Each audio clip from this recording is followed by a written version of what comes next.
जय श्री कृष्ण विद्यार्थी मित्रों, आज આપણે સોલ્વ કરીશું દાખલા નંબર 9। આસ્થા અને આહના એક પેઢીના ભાગીદારો છે। તારીખ 31/3/2017ના રોજ પેઢીનું પાકું સરવૈયું નીચે મુજબ હતું।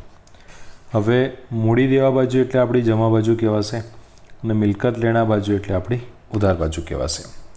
કયા કયા ખાતા બનશે? પુનઃમૂલ્યાંકન ખાતું એટલે નફા નુકસાન ખાતું, સેકન્ડ ભાગીદારોના મૂડી ખાતા, ત્રીજું આવશે રોકડ ખાતું અને લાસ્ટમાં આવશે પાકું સરવૈયું। અમનોંધ બધામાં કોમન છે, એક્ઝામમાં અમનોંધ પૂછે તો જ લખવાની, અત્યારે આપણે દરેકે દરેક દાખલામાં લખીશું। ઓકે, હવે પુનઃમૂલ્યાંકન ખાતામાં શેની નોંધ થશે? તો આન્સર છે મિલકત અને દેવાની કિંમતમાં થતા ફેરફાર નોંધવા માટે પુનઃમૂલ્યાંકન ખાતું તૈયાર કરવામાં આવે છે।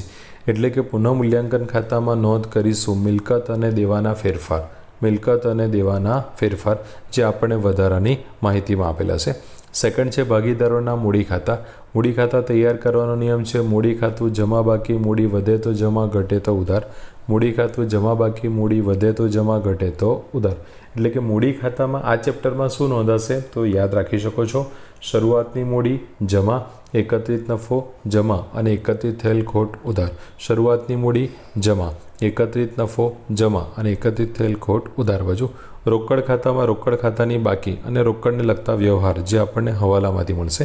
અને પાકા સરવૈયામાં નોંધ કરીશું મૂડી દેવા સાઈડ મૂડી અને દેવા અને મિલકત લેણા બાજુ પેઢીની દરેકે દરેક મિલકત અને લેણા નોંધીશું। ઓકે, હવે આપણે સોલ્વ કરીએ છીએ। હવાલા વાંચ્યા પછી અમુક એન્ટ્રીઓની અસર બદલાશે, પણ અત્યારે ખાલી સોલ્વ કરી લઈએ। મૂડી ખાતા, ભાગીદારોના મૂડી ખાતામાં જમા બાજુ, મૂડી ખાતા ભાગીદારોના મૂડી ખાતામાં જમા બાજુ। રોકાણ વધઘટ ભંડોળ અને કામદાર વળતર ભંડોળ, રોકાણ વધઘટ ભંડોળ અને કામદાર વળતર ભંડોળ આપણા માટે એકત્રિત થયેલ નફો છે। એકત્રિત થયેલ નફો હોવાથી ભાગીદારો વચ્ચે વહેંચાશે। જૂના ભાગીદાર નફા નુકસાનનું જૂનું પ્રમાણ આવી આમનોંધ થઈ શકે આની। કામદાર વળતર ભંડોળ ખાતે ઉધાર તે ભાગીદારોના મૂડી કે ચાલુ ખાતે, જૂના ભાગીદારો જૂનું પ્રમાણ।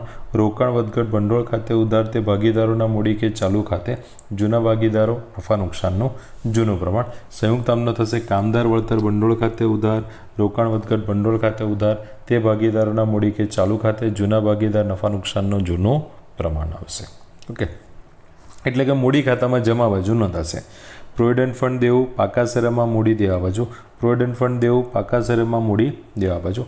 ગલખાત અનામત, ગલખાત અનામત એકચ્યુઅલી આપણે દેવાદારમાંથી બાદ કરવાની હોય, પણ કોઈ હવાલો આપ્યો હોય તો આ સંજોગોમાં આવી અસર આપીશું, બાકી કશું જ ના કીધું હોય તો જે આપી છે ત્યાં રહેવા દેવાની, એટલે કે મૂડી દેવા સાઈડ જ આપણે રાખી મૂકવાની। લેણદાર દેવું મૂડી દેવા સાઈડ, દેવી હુંડી દેવું મૂડી દેવા સાઈડ। ચેક કરજો ફરી એકવાર। મૂડી ખાતા ભાગીદારોના મૂડી ખાતામાં જમા બાજુ, કામદાર વળતર ભંડોળ એકત્રિત નફો છે આમનો થશે કામદાર વળતર ભંડોળ ખાતે ઉધાર તે ભાગીદારોના મૂડી કે ચાલુ ખાતે, જૂના ભાગીદારો નફા નુકસાનનું જૂનું પ્રમાણ। રોકાણ વધઘટ ભંડોળ એકત્રિત થયેલ નફો છે આમ નોંધ કરીશું રોકાણ વધઘટ ભંડોળ ખાતે ઉધાર તે ભાગીદારોના મૂડી કે ચાલુ ખાતે, જૂના ભાગીદારો નફા નુકસાનનું જૂનું પ્રમાણ। પ્રોવિડન્ટ ફંડ દેવું મૂડી દેવા સાઈડ। ગલખાત અનામત જ્યાં આપી છે ત્યાં રાખો, અથવા ગલખાત અનામતનો હવાલો હોય તો દેવાદારમાંથી બાદ કરવાની, જ્યાં છે ત્યાં જ રહેવા દો, અથવા ગલખાત અનામતનો હવાલો હોય તો જ દેવાદારોમાંથી બાદ કરીને લખાશે। લેણદાર દેવી હુંડી દેવું છે પાકા સરવૈયામાં મૂડી દેવા બાજુ, લેણદાર દેવી હુંડી દેવું છે પાકા સરવૈયામાં મૂડી દેવા બાજુ। મિલકત લેણા સાઈડ પગડી, યાદ રાખજો પાકા સરવૈયામાં આપેલ પગડી જૂના ભાગીદારો વચ્ચે નફા નુકસાનના જૂના પ્રમાણમાં માંડી વાળવી।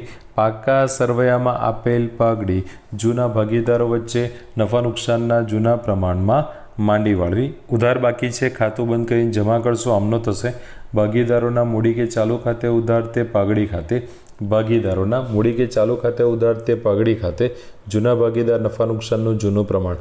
આની અસર આવશે મૂડી કે ચાલુ ખાતામાં ઉધાર બાજુ। જમીન મકાન મિલકત, મિલકત લેણા, યંત્રો મિલકત, મિલકત લેણા, રોકાણો મિલકત, મિલકત લેણા, દેવાદારો મિલકત, મિલકત લેણા, સ્ટોક મિલકત, મિલકત લેણા। રોકડ મિલકત છે, મિલકત લેણા બાજુ નહીં આવે, રોકડ ખાતામાં ઉધાર બાજુ આવશે, બાકી આગળ લાવ્યા તરીકે રોકડ મિલકત છે, મિલકત લેણા બાજુ નહીં નોંધાય. અત્યારે આપણે રોકડ ખાતામાં નોંધ કરીશું ઉધાર બાજુ બાકી આગળ લાવવા તરીકે. જાહેરાત ઝુંબેશ ખર્ચ એકત્રિત થયેલ ખોટ ખાતું બંધ કરી ભાગીદારોના મૂડી કે ચાલુ ખાતે લઈ જવાશે અથવા તો ખોટ ભાગીદાર વચ્ચે વહેંચાશે. ઉધાર બાકી છે જમા કરશો આમનો થશે. ભાગીદારોના મૂડી કે ચાલુ ખાતે ઉધાર તે જાહેરાત ઝુંબેશ ખર્ચ ખાતે. ભાગીદારોના મૂડી કે ચાલુ ખાતે ઉધાર તે જાહેરાત ઝુંબેશ ખર્ચ ખાતે. જૂના ભાગીદાર નફા નુકસાનનું જૂનું પ્રમાણ. એ જ રીતે નફા નુકસાન માટે આમનોંધ કરીશું. ભાગીદારોના મૂડી કે ચાલુ ખાતે ઉધાર તે નફા નુકસાન ખાતે. ભાગીદારોના મૂડી કે ચાલુ ખાતે ઉધાર તે નફા નુકસાન ખાતે. જૂના ભાગીદારો નફા નુકસાનનું જૂનું પ્રમાણ. ચેક કરી લેજો એન્ટ્રી. પાઘડી જૂના ભાગીદાર વચ્ચે જૂના પ્રમાણમાં માંડી વાળીશું આમનો થશે. ભાગીદારોના મૂડી કે ચાલુ ખાતે ઉધાર તે પાઘડી ખાતે. જૂના ભાગીદાર જૂનું પ્રમાણ. જમીન મકાન યંત્રો રોકાણો દેવાદાર સ્ટોક મિલકત લેણા બાજુ. રોકડ સિલક રોકડ ખાતામાં ઉધાર બાજુ. જાહેરાત ઝુંબેશ ખર્ચ અને નફા નુકસાન ખાતું એકત્રિત થયેલ ખોટ આવશે એટલે કે ભાગીદારો વચ્ચે વહેંચાશે આમનો થશે. ભાગીદારોના મૂડી કે ચાલુ ખાતે ઉધાર તે જાહેરાત ઝુંબેશ ખર્ચ ખાતે તે નફા નુકસાન ખાતે. જૂના ભાગીદારો અને નફા નુકસાનનું જૂનું પ્રમાણ. જૂના ભાગીદારો અને નફા નુકસાનનું જૂનું પ્રમાણ. ઓકે, સ્ટાર્ટ કરીએ હવાલા. ફર્સ્ટ હવાલો જોઈ લેજો. તારીખ 1/4/2017થી તેઓ સોનુને નવા ભાગીદાર તરીકે દાખલ કરે છે. પ્રવેશની શરતો નીચે મુજબ છે. નવો ભાગીદાર છે સોનુ. ઓકે, ફર્સ્ટ છે સોનું મૂડી તરીકે ₹80,000 અને તેના ભાગની પાઘડી પૈકી ₹7,200 રોકડા લાવે છે. મૂડી સ્વરૂપે લાવે છે ₹80,000. પાઘડીના રૂપિયા રોકડા લાવે છે 7,200. ઉતાવળ ના કરશો, આગળ એક ટોપિક બીજો પણ આપેલો છે એને લગતો. નફા નુકસાનનું નવું પ્રમાણ છે 4:3:3. જો દાખલામાં નફા નુકસાનનું નવું પ્રમાણ આપ્યું હોય તો જ ત્યાગનું પ્રમાણ શોધવું. નફા નુકસાનનું નવું પ્રમાણ આપ્યું હોય તો જ ત્યાગનું પ્રમાણ શોધવું. ઓકે, અને ત્રીજો એક હવાલો આપ્યો છે પાઘડીના મૂલ્યાંકન 40,000 કરવામાં આવ્યું છે. એટલે નવી પેઢીની કુલ પાઘડી કેટલી નક્કી થઈ છે? 40,000 રૂપિયા થઈ છે. ઓકે, એટલે સમજો કે પહેલો બીજો અને ત્રીજો હવાલો એકબીજા સાથે સંકળાયેલા છે. ફર્સ્ટ સેકન્ડ ને થર્ડ, બરાબર છે. એનું આપણે વર્કિંગ સમજી લઈએ.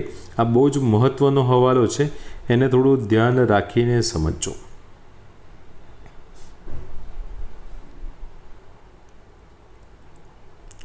પહેલો ટોપિક છે કે સોનું મૂડી તરીકે 80,000 રોકડા લાવે છે. જો આની અમનો લખી છે રોકડ ખાતે ઉધાર તે સોનુના મૂડી ખાતે. રોકડ ખાતે ઉધાર તે સોનુના મૂડી ખાતે. રકમ છે 80,000. આ તો સિમ્પલ અમનો છે ને, ભાગીદાર મૂડી લાવે તો રોકડ ખાતે ઉધાર તે મૂડી ખાતે કરો છો. અહીંયા આપણી અમનો થશે રોકડ ખાતે ઉધાર તે સોનુના મૂડી ખાતે. રોકડ ખાતે ઉધાર તે સોનુના મૂડી ખાતે. પછી એની ખતવણી જ કરવાની છે. આગળ આપણે ઇન્ફોર્મેશન એવી આપી છે કે તેના ભાગની પાઘડી પૈકી ₹7,200 રોકડા લાવે છે. હવે સેન્ટેન્સ તમને શું આપે છે? જે એને લાવવાની પાઘડી છે ને એમાંથી 7,200 રોકડા લાવે છે. એ વ્યક્તિએ સોનુએ પાઘડીના જેટલા પણ રૂપિયા લાવવાના છે એમાંથી 7,200 રોકડા લાવે છે. તો ક્વેશ્ચન થશે કે કેટલા રૂપિયા રોકડા લાવવાના છે? તો ત્રીજા હવાલામાં આપ્યું છે પાઘડીનું કુલ મૂલ્ય કેટલું આપ્યું છે? 40,000. કુલ પાઘડી કેટલી છે? 40,000. બરાબર છે. તો આમાંથી આપણે સોનુના ભાગની એટલે નવા ભાગીદારના ભાગની પાઘડી શોધીએ. 40,000 × 3/10. 40,000 × 3/10. ઓકે, હવે ક્વેશ્ચન એ છે કે ખબર ક્યાંથી પડે 3/10? તો નવું પ્રમાણ છે 4:3:3. છેલ્લો ભાગ નવા ભાગીદારનો જ હશે. બરાબર છે. તો 40,000 × 3/10 કુલ પ્રમાણ કરશો તો ટોટલ રકમ આવશે 12,000 રૂપિયા. એટલે કે સોનુએ પાઘડી પેટે કુલ કેટલા રૂપિયા લાવવાના છે અથવા તો સોનુના ભાગની પાઘડી કેટલી છે? 12,000 રૂપિયા. હવે તમે હવાલો વાંચો, શું અવેલેબલ છે ચેક કરજો. કે સોનું મૂડી તરીકે 80,000 અને તેના ભાગની પાઘડી પૈકી 7,200 રોકડા લાવે છે. હવે આપણે ગણતરી કરી, કુલ પાઘડી હતી આપણી પાસે 40,000 જે હવાલામાં આપેલ છે. ના હોત તો 7,200થી વર્કિંગ કરી લેતા, પણ કુલ પાઘડી આપી છે 40,000.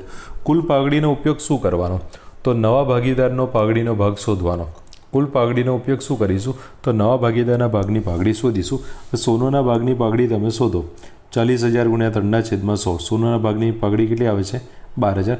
તો એકચ્યુઅલી આ ભાગીદારે 12,000 રૂપિયા પાઘડી પેટે લાવવાના હતા. આ ભાગીદારે 12,000 રૂપિયા પાઘડી પેટે લાવવાના હતા. પરંતુ ફક્ત રોકડા કેટલા લાવે છે 7,200. હવે એની અમનોત આપણને ખ્યાલ છે. શું અમનોત સમજ્યા આપણે? રોકડ ખાતે ઉધાર તે પાઘડીના પ્રીમિયમ ખાતે 7,200. રોકડ ખાતે ઉધાર તે પાઘડીના પ્રીમિયમ ખાતે 7,200. અને બીજી અમનોત છે પાઘડીના પ્રીમિયમ ખાતે ઉધાર તે ભાગીદારોના મૂડી કે ચાલુ ખાતે જૂના ભાગીદારો ત્યાગનું પ્રમાણ. જૂના ભાગીદારો ત્યાગનું પ્રમાણ. તો ત્યાગનું પ્રમાણ શોધવું પડશે.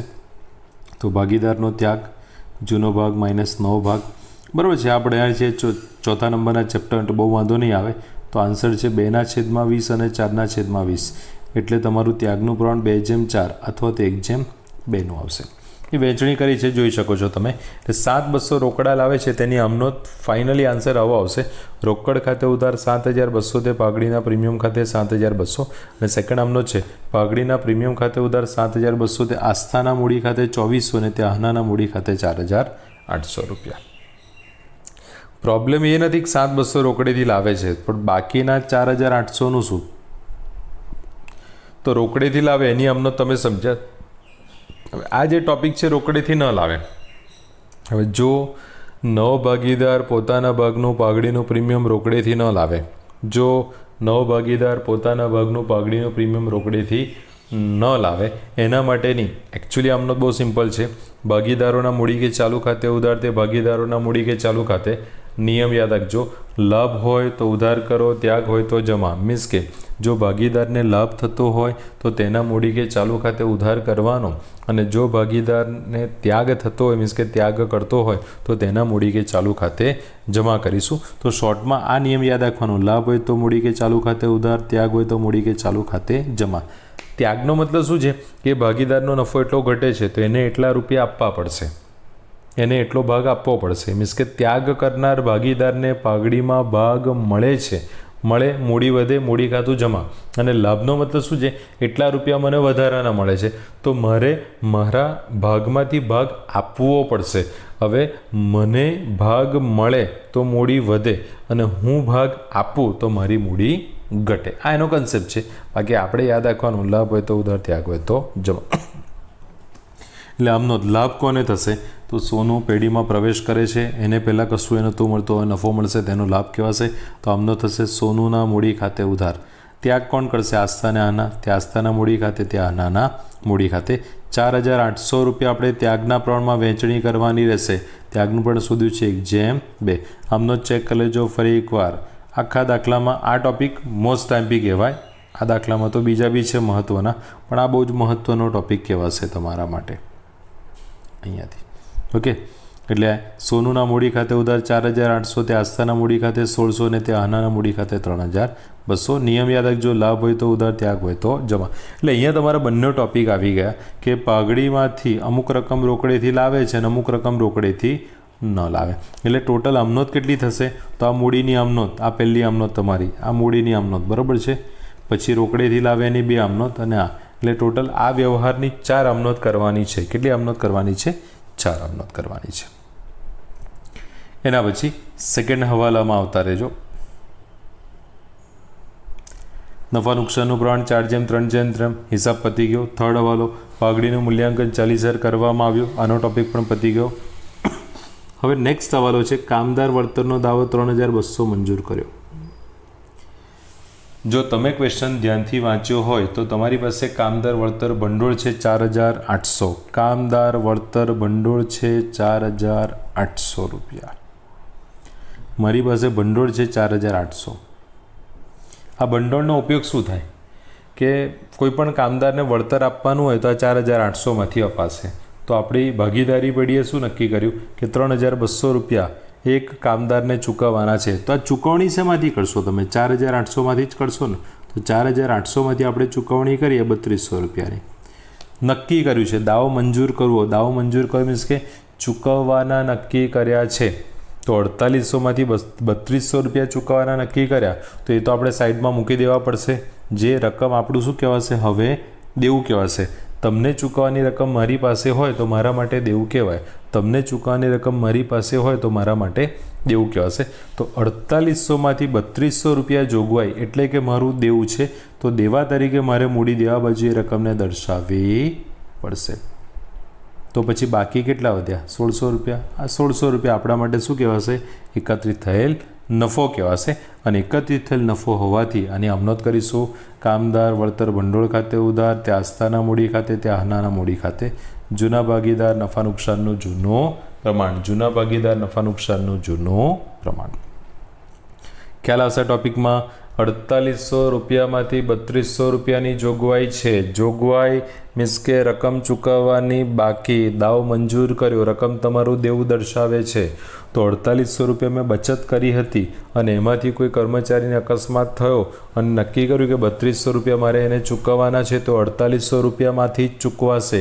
એ 4800માંથી જ આ રકમ ચૂકવવાની રહેશે. તો 3200 સાઈડમાં મૂક્યા, બાકી વધેલા ભાગીદારો વચ્ચે વહેંચાશે. બરાબર. આગળ જતાં આ ટૉપિક થોડો વધારે ડિફિકલ્ટ બનશે, સો આને થોડું ધ્યાનથી સમજજો. એના પછી નેક્સ્ટ હવાલો.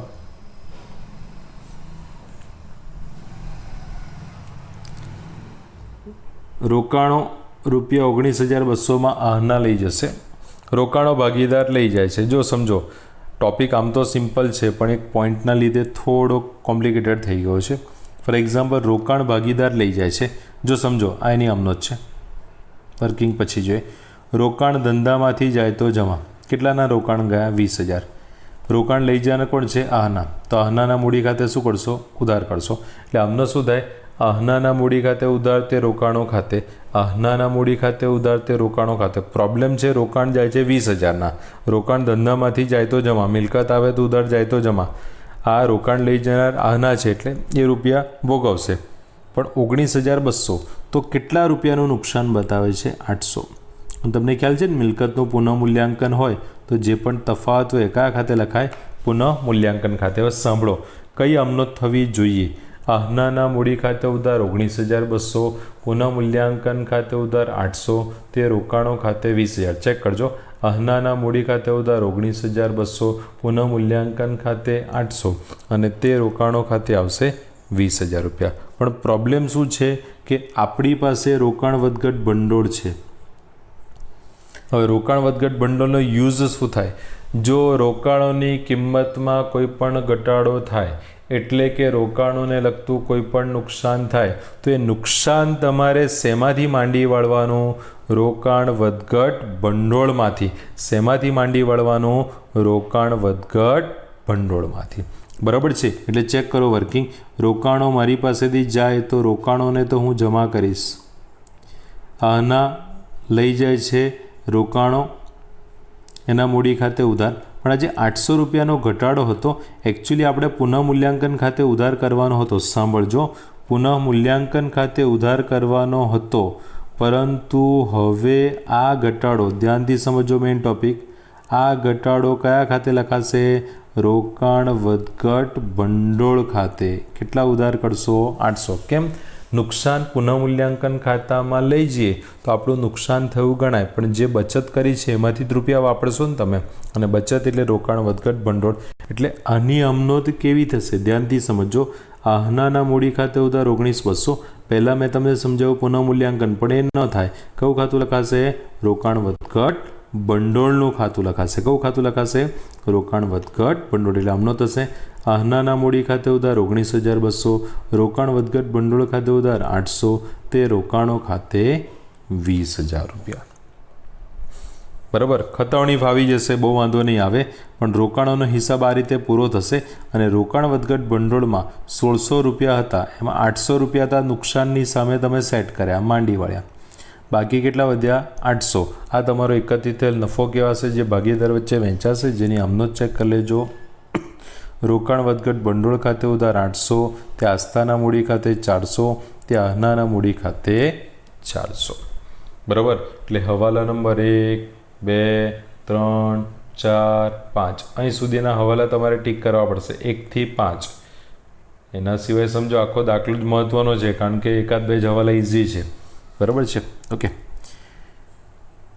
એના પછી નેક્સ્ટ ટોપિક. રોકાણો પર મળવાનું બાકી વ્યાજ નોંધાયેલ નથી. નોંધ કરીએ. મળવાનું બાકી વ્યાજ, મળવાની બાકી આવક લેણું હોવાથી ઉધાર કરીશું, આમનો થશે. રોકાણો પર મળવાના બાકી વ્યાજ ખાતે ઉધાર, તે પુનઃ મૂલ્યાંકન ખાતે. રોકાણો પર મળવાના બાકી વ્યાજ ખાતે ઉધાર, તે પુનઃ મૂલ્યાંકન ખાતે. ચેક કરો. આની અમનોત આપણે લખેલી છે. રોકાણો પર મળવાના બાકી વ્યાજ ખાતે ઉધાર તે પુનઃ મૂલ્યાંકન ખાતે.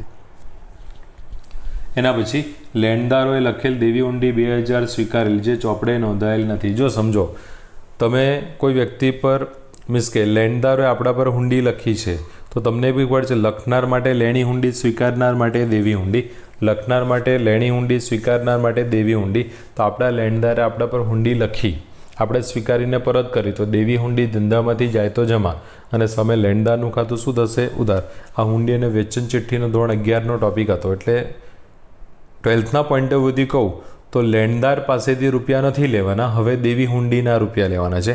પહેલાં મારે રૂપિયા લેવાના હતા લેણદાર પાસેથી, હવે લેણદારના બદલે રૂપિયા શેના બદલામાં લઈશ? દેવી હુંડીના બદલામાં. તો લેણદારનું ખાતું બંધ કરીને ઉધાર કરીશ અને દેવી હુંડીનું ખાતું ખોલીને જમા.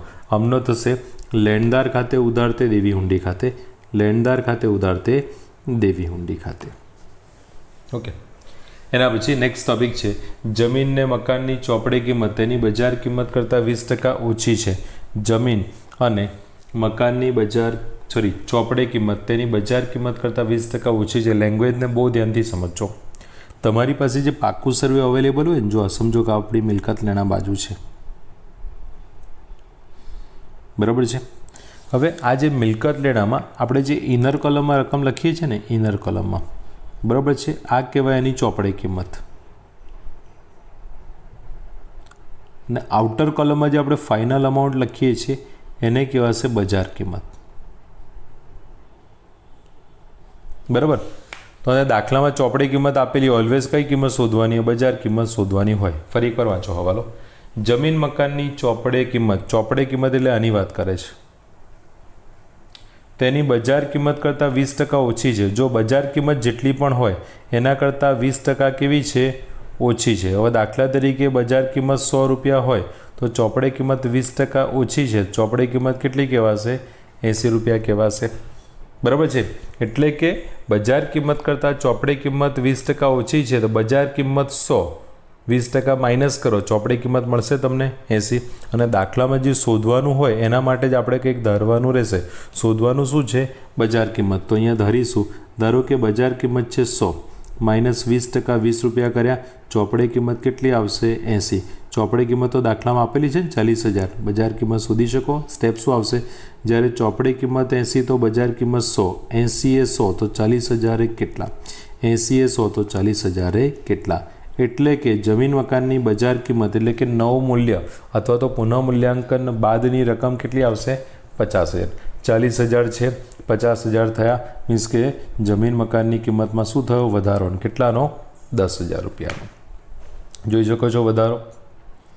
આમ નોંધ કરીશું જમીન મકાન ખાતે ઉધાર 10,000 તે પુનઃમૂલ્યાંકન ખાતે 10,000, જમીન મકાન ખાતે ઉધાર 10,000 તે પુનઃમૂલ્યાંકન ખાતે 10,000 અને અસર જમીન મકાનમાં પ્લસ અને પુનઃમૂલ્યાંકનમાં જમા બાજુ આવશે. એના પછી લાસ્ટ સવાલો. ચૂકવેલ વીમા પ્રીમિયમ 4,800 આવતા વર્ષનું. અગાઉથી ચૂકવેલ ખર્ચ લેણું ઉધાર થશે. આમનો થશે અગાઉથી ચૂકવેલ વીમા પ્રીમિયમ ખાતે ઉધાર તે પુનઃમૂલ્યાંકન ખાતે, અગાઉથી ચૂકવેલ વીમા પ્રીમિયમ ખાતે ઉધાર તે પુનઃમૂલ્યાંકન ખાતે. 4,800 અગાઉથી ચૂકવેલ પ્રીમિયમ લેણું મિલકત લેણા બાજુ અને પુનઃમૂલ્યાંકનમાં જમા બાજુ નોંધ કરવાની રહેશે. ઓકે, કરીએ શરૂઆત. આપણે એક્ઝામ્પલ ક્વેશ્ચન તમે ટેક્સ્ટબુકમાં જોઈ લેજો, આપણે એના પરથી આન્સર લખીએ. ઓકે, ચલો ધ્યાન રાખજો. ફર્સ્ટ આપ્યું છે મૂડી ખાતા. ભાગીદારોના મૂડી ખાતા, ભાગીદારોના મૂડી ખાતામાં જમા બાજુ નોંધાશે. ભાગીદારોના મૂડી ખાતા, ભાગીદારોના મૂડી ખાતામાં જમા બાજુ લખાશે અનુક્રમે 76,000 ને 48,400. એના પછી કામદાર વળતર ભંડોળ. આપણે સમજ્યા કામદાર વળતર ભંડોળનો કન્સેપ્ટ. કામદાર વળતર ભંડોળમાં આપણે કરવાનું શું છે? તો ટોટલ જે 4800 રૂપિયાનું ભંડોળ હતું એમાંથી 3200 રૂપિયા મૂડી દેવા બાજુ લખીશું અને 1600 રૂપિયા ભાગીદારો વચ્ચે વેચાશે, જેની આમનો લખી કામદાર વળતર ભંડોળ ખાતે ઉધાર તે આસ્થાના મૂડી ખાતે તે આહનાના મૂડી ખાતે. એટલે કે મૂડી દેવા બાજુ 3200 લખવાના છે અને મૂડી ખાતામાં જમા બાજુ 800 અને 800 લખાશે. તો મૂડી ખાતામાં જમા બાજુ આપણે લખ્યું છે કારીગર અકસ્માત વળતર ભંડોળ 800 અને 800 અને બાકી વધેલા જે રકમ છે પાકા સરેમાં મૂડી દેવા બાજુ લખાશે કામદાર વળતરનો દાવો 3,200 રૂપિયા. એના પછી રોકાણ વધઘટ ભંડોળના 1600 રૂપિયા છે. ઉતાવળ ના કરતાં સાથે સાથે ટોપિક પતાવવો પડશે. આપણી પાસે રોકાણો છે 20,000, ભાગીદાર લઈ ગયા છે 19,200માં, લાભ લેનારનું ખાતું ઉધાર, મૂડી ખાતે ઉધાર, રોકાણો જાય તો જમા, ઘટાડો કેટલો થયો 800. એકચ્યુઅલી પુનઃમૂલ્યાંકન ખાતે લખવાનો હતો, પરંતુ મારી પાસે રોકાણ વધઘટ ભંડોળ હોય તો રોકાણ વધઘટ ભંડોળનો ઉપયોગ કરવો પડે, એટલે રોકાણ વધઘટ ભંડોળ ખાતે ઉધાર કરીશું. બરાબર છે. અહીંયા તમે આમને જોઈ શકો છો, આહનાના મૂડી ખાતે ઉધાર 19,200, રોકાણ વધઘટ ભંડોળ ખાતે 800 અને તે રોકાણો ખાતે 20,000. અને ભંડોળના 1600 રૂપિયામાંથી બાકી વધેલા 831 થયેલ નફો કહેવાશે. તેની આમનો થશે રોકાણ વધઘટ ભંડોળ ખાતે ઉધાર, તે આસ્થાના મૂડી ખાતે, તે આહનાના મૂડી ખાતે. બરાબર છે. અસર આપીએ આપણે. પહેલાં તો એકત્રિત થયેલ નફા તરીકે મૂડી ખાતામાં જમા બાજુ અસર જોઈ લેજો. રોકાણ વધઘટ ભંડોળ 400 અને 400.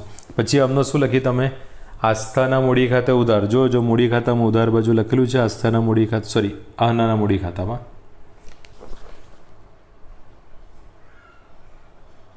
ઓકે, તો આહનાના મૂડી ખાતામાં આપણે ઉધાર બાજુ લખેલું છે રોકાણો ખાતે 19,200. પછી હતું રોકાણ વધઘટ ભંડોળ ખાતે ઉધાર. પણ સાંભળો, પાકા સરેવામાં જે ભંડોળ આપેલું છે 1600, એનો હિસાબ પતી ગયો ને. 800 રૂપિયા માઇનસ કર્યા રોકાણોના ઘટાડાના અને બાકીના 800 ભાગીદાર વચ્ચે વહેંચી દીધા. તે રોકાણો ખાતે રોકાણો પાકા સરેમાં હવે નહીં આવે. 20,000 હતા, માઇનસ કરી નાખશો. 20,000 માઇનસ 20,000 એટલે રોકાણો પાકા સરેમાં તમે જોઈ શકો છો કોઈ પણ જગ્યા લખેલા નથી. એટલે કદાચ તમારી ઈચ્છા છે કે રોકાણો લખવા છે તો તમે રોકાણો લખી શકો છો 20,000. એમાંથી ઘટાડો કેટલાનો થયો 800 માઇનસ હશે. ભાગીદાર કેટલામાં લઈએ છીએ 19,200, એ પણ શું થશે માઇનસ હશે. એટલે આ મિલકતનું મૂલ્ય શૂન્ય થઈ જાય છે. આવી મિલકત પેઢીના ચોપડે ન દર્શાવો તો ચાલશે. એના પછી પ્રોવિડન્ટ ફંડ દેવું પાકા સરવૈયામાં મૂડી દેવા બાજુ 6,400. પ્રોવિડન્ટ ફંડ દેવું પાકા સરવૈયામાં મૂડી દેવા બાજુ આવશે 6,400. ગલખાતાનામાં દેવાદાર પર કોઈ હવાલો નથી એટલે આપણે મૂડી દેવાશે રાખેલી છે. લેણદારો દેવું પાકા શેરામાં મૂડી દેવા બાજુ 12,000. દેવી હુંડી દેવું પાકા શેરામાં મૂડી દેવા બાજુ આવશે 6,000. નેક્સ્ટ ટોપિક છે પાઘડી. પાઘડી જૂના ભાગીદાર વચ્ચે નફા નુકસાનના જૂના પ્રમાણમાં માંડી વાળીશું. પાઘડી જૂના ભાગીદારો વચ્ચે નફા નુકસાનના જૂના પ્રમાણમાં માંડી વાળી. આમનો થશે આસ્થાના મૂડી ખાતે ઉધાર 4,200, આહનાના મૂડી ખાતે ઉધાર 4,200, તે પાઘડી ખાતે 8,400. એટલે પાઘડીનું ખાતું બંધ થશે. ફક્ત આપણે અસર આપવાની છે મૂડી ખાતામાં ઉધાર બાજુ. ચેક કરજો, ભાગીદારોના મૂડી ખાતામાં ઉધાર બાજુ નોંધ કરેલી છે પાઘડી ખાતે 4,200 અને 4,200. એના પછી બધી જ મિલકતો છે સીધી મિલકત લેણા બાજુ લખાશે. જમીન મકાન ઇનર કોલમમાં 40,000, યંત્રો 32,000. રોકાણોની નોંધ નહીં થાય. દેવાદાર છે 25,200, સ્ટોક છે 14,400. રોકડ ખાતામાં ઉધાર બાજુ બાકી આગળ લાવ્યા તરીકે 16,000. જાહેરાત ઝુંબેશ ખર્ચ અને નફા નુકસાન ખાતા માટે આપણે આમનો લખીશું. જાહેરાત ઝુંબેશ ખર્ચ અને નફા નુકસાન ખાતા માટે આપણે આમનો લખવાની રહેશે. અને આમનો અહીંયા શું થશે તો આમનો જ ચેક કરી લેજો. આસ્થાના મૂડી ખાતે ઉધાર, આહનાના મૂડી ખાતે ઉધાર, તે જાહેરાત ઝુંબેશ ખર્ચ ખાતે. આમનો ચેક કરી લેજો. આસ્થાના મૂડી ખાતે ઉધાર 1600, આહનાના મૂડી ખાતે ઉધાર 1600, તે જાહેરાત ઝુંબેશ ખર્ચ ખાતે આવશે 3,200 રૂપિયા. એના પછી નેક્સ્ટ ટોપિક છે નફા નુકસાન. અને નફા નુકસાન માટે પણ સેમ આમનો લખાશે. આસ્થાના મૂડી ખાતે ઉધાર 2,000, આહનાના મૂડી ખાતે ઉધાર 2,000, તે નફા નુકસાન ખાતે આવશે 4,000. તો અલ્ટિમેટલી સમજો કે આ એકત્રિત થયેલ ખોટ હોવાથી આપણે ભાગીદારોના મૂડી ખાતામાં ઉધાર બાજુ નોંધ કરીશું. જાહેરાત ઝુંબેશ ખર્ચ 1600 અને નફા નુકસાન ખાતું આવશે 2,000 અને 2,000. ફર્સ્ટ હવાલો આપણે સમજી લીધો. આમનો શું કરી? રોકડ ખાતે ઉધાર, તે સોનુના મૂડી ખાતે. આની ખતવણી ચેક કરી લેજો. રોકડ ખાતામાં ઉધાર બાજુ સોનુના મૂડી ખાતે 80,000. મૂડી ખાતામાં જમા બાજુ સમજ્યા પછી ફક્ત ખતવણી જ કરવાની છે. મૂડી ખાતામાં જમા બાજુ રોકડ ખાતે આવશે 80,000. એના પછી નેક્સ્ટ આમનો શું લખીએ આપણે કે 7,200 રોકડેથી લાવે છે. આમનું શું કરી? રોકડ ખાતે ઉધાર, તે પાઘડીના પ્રીમિયમ ખાતે. રોકડ ખાતે ઉધાર, તે પાઘડીના પ્રીમિયમ ખાતે. રોકડ ખાતામાં ઉધાર બાજુ લખ્યું છે પાઘડીના પ્રીમિયમ ખાતે 7,200. અને બીજી આમનું શું લખ્યું છે? પાઘડીના પ્રીમિયમ ખાતે ઉધાર, તે આસ્થાના મૂડી ખાતે, તે આહનાના મૂડી ખાતે. પાઘડીના પ્રીમિયમ ખાતે ઉધાર, તે આસ્થાના મૂડી ખાતે, તે આહનાના મૂડી ખાતે. એટલે કે મૂડી ખાતામાં જમા સાઈડ લખાશે પાઘડીના પ્રીમિયમ ખાતે આસ્થા અને આહનાના કોલમમાં. અને ત્રીજી આની જે લાસ્ટ આમનોંધ છે કે સોનુના મૂડી ખાતે ઉધાર. જો સોનુના મૂડી ખાતામાં આપણે ઉધાર બાજુ લખ્યું છે, બટ વિગતમાં શું લખાશે? આસ્થાના મૂડી ખાતે 1600 અને આહનાના મૂડી ખાતે 3200. ખતવણીમાં ધ્યાન રાખજો, સોનુના મૂડી ખાતે ઉધાર તો સોનુના મૂડી ખાતામાં કઈ બાજુ લખીશું? ઉધાર બાજુ લખીશું. આસ્થાના મૂડી ખાતે 1600 અને આહનાના મૂડી ખાતે 3200. અને જમા બાજુ લખાશે આસ્થા અને આહનાના મૂડી ખાતામાં જમા, આસ્થા અને આહનાના મૂડી ખાતામાં જમા 1600 અને 3200. વિગતમાં લખાશે સોનુના મૂડી ખાતે. આ ટોપિકની ખતવણીમાં ખાસ ધ્યાન રાખજો. પહેલો, બીજો, ત્રીજો, ચોથો, પાંચમો અને છઠ્ઠો હવાલો પાંચમો હવાલો પતી ગયો. છઠ્ઠો હવાલો જોઈએ. છઠ્ઠો હવાલો છે રોકાણો પર મળવાનું બાકી વ્યાજ. આમનો શું કરી છે આપણે? મળવાના બાકી રોકાણોના વ્યાજ ખાતે ઉધાર. મળવાના બાકી રોકાણોના વ્યાજ ખાતે ઉધાર તે પુનઃમૂલ્યાંકન ખાતે. આ મળવાનું બાકી રોકાણનું વ્યાજ લેણું મિલકત લેણા અને પુનઃમૂલ્યાંકન ખાતામાં જમા બાજુ. ચેક કરજો આની અસર. મળવાનું બાકી રોકાણનું વ્યાજ મિલકત લેણા બાજુ આવશે 2400 રૂપિયા. અને બીજી અસર પુનઃમૂલ્યાંકન ખાતામાં જમા બાજુ. બીજી અસર પુનઃમૂલ્યાંકન ખાતામાં જમા. નેક્સ્ટ છે લેણદારોએ લખેલી દેવી ઊંડી 2000 સ્વીકારે જે ચોપડે નોંધાયેલ નથી. આમનો શું કરીએ આપણે? આની લેણદાર ખાતે ઉધારતે દેવી ઊંડી ખાતે, લેણદાર ખાતે ઉધારતે દેવી ઊંડી ખાતે. અને અસર શું આપશો? લેણદારમાંથી બાદ થશે, લેણદારનું દેવું ઘટે છે 12 - 2 અને દેવી હુંડીનું દેવું વધે છે. કોઈ ફરક ના પડે, એકમાં પ્લસ ને એકમાં માઇનસ, એટલે અલ્ટિમેટલી એ જ આવશે. પણ એઝ અ લેણદાર આપણું દેવું ઘટી ગયું અને દેવી હુંડીમાં આપણું દેવું એટલું વધી ગયું. એના પછી જમીન મકાનની કિંમતમાં વધારો છે. આમનો શું કરીએ આપણે? જમીન મકાન ખાતે ઉધાર 10,000 તે પુનઃમૂલ્યાંકન ખાતે 10,000. જમીન મકાન ખાતે ઉધાર 10,000 તે પુનઃમૂલ્યાંકન ખાતે 10,000. બરાબર. જમીન મકાનમાં પ્લસ કરો, વધારો 10,000. અને પુનઃમૂલ્યાંકન ખાતામાં જમા બાજુ આવશે. પુનઃમૂલ્યાંકન ખાતામાં જમા બાજુ લખાશે જમીન મકાન ખાતે. અને લાસ્ટ સવાલો છે ચૂકવેલ વીમા પ્રીમિયમ આવતા વર્ષના 4800 છે. આમનો થશે અગાઉથી ચૂકવેલ વીમા પ્રીમિયમ ખાતે ઉધાર તે પુનઃમૂલ્યાંકન ખાતે. અગાઉથી ચૂકવેલ વીમા પ્રીમિયમ ખાતે ઉધાર તે પુનઃમૂલ્યાંકન ખાતે. અને અગાઉથી ચૂકવેલ વીમા પ્રીમિયમ લેણું મિલકત લેણા, લેણું મિલકત લેણા બાજુ લખાશે. ચેક કરજો અગાઉથી ચૂકવેલ વીમા પ્રીમિયમ. અને બીજી અસર મિલકત લેણા બાજુ આપી, બીજી અસર પુનઃમૂલ્યાંકન ખાતામાં જમા બાજુ આવશે. ઓકે, ટોટલ કરશો. જમા સાઈડનો સરવાળો વધુ છે 17,200. જમા સાઈડનો સરવાળો વધુ છે 17,200. જે બંને બાજુ લખીશું આપણે. ઉધાર બાજુ ડિફરન્સ નફો આવશે, જૂના ભાગીદાર જૂના પ્રમાણમાં વહેંચાશે 8,600 અને 8,600. બરાબર છે. હવે અહીંયા ઉધાર છે તો આપણે કઈ સાઈડ લખીશું? જમા સાઈડ લખીશું. પુનઃમૂલ્યાંકન. મૂડી ખાતાનું ટોટલ કરી દો. જે ડિફરન્સ આવશે તમારો બાકી આગળ લઈ કે આખરની મૂડી. આની નોંધ કરીશું પાકા સરવૈયામાં મૂડી દેવા બાજુ. પાકા સરવૈયામાં મૂડી દેવા બાજુ નોંધાશે. આ ચેક કરી લો. પાકા સરવૈયામાં મૂડી દેવા બાજુ. અહીંયા મૂડી લખી નાખજો 3 ભાગીદારની. બરાબર છે. આસ્થા, આહના અને સોનું. એક ટોપિક રહી ગયો છે લખવાનો. ઓકે, તો અહીંયા મૂડી લખી નાખજો જે આગળ આપણે જોયેલી છે. અને લાસ્ટ આપણે ટોપિક જે જોઈશું એ છે આપણું રોકડ ખાતું. ઉધાર બાજુનો સરળ વધુ છે, ડિફરન્સ જમા સાઈડ આવશે અને આની નોંધ કરીશું આપણે. અહીંયા એક ટોપિક આ લખી નાખજો. મૂડી કેટલી લખાશે? તો મૂડી આપણી પાસે અવેલેબલ છે 82,000, 39,200 અને 75,200. 82,000, 39,200 અને 75,200. ચેક કરજો. આસ્થાની મૂડી છે 82,000, આના 39,200 ને 75,200. આ લખવાનું ટોટલ કરીને 12 લખાશે. ઓકે, અને આટલું ટોટલ 2,32,000 આવશે. ઓકે, તો મળીએ નેક્સ્ટ લેક્ચરમાં. ત્યાં સુધી બાય, ટેક કેર, જય શ્રી કૃષ્ણ.